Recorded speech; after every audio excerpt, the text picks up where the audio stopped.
রাকিব, তুমি কি বাহিরে যাচ্ছ? বাসায় আসার সময় কিছু ফল নিয়ে এসো। বাসায় রাখা ফল শেষ হয়ে আসছে। বাচ্চাদের এখন বুদ্ধি বিকাশের সময়। এখন তাদের মাছ, গোস্ত, ফল প্রতিদিন খাওয়াতে হবে।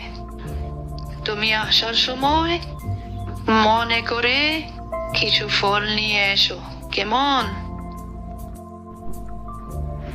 হ্যাঁ সুলতানা, আমি এখন বাহিরে যাব। আমার কিছু কাজ অফিসে শেষ করে আসতে হবে আজকে, খুব জরুরি কাজ। আমি আসার পথে অবশ্যই ছেলেদের জন্য ফল নিয়ে আসবো। আর যদি কিছু প্রয়োজন হয় আমাকে এসএমএস করে রেখো, আমি নিয়ে আসবো। কেমন? ভালো থেকো।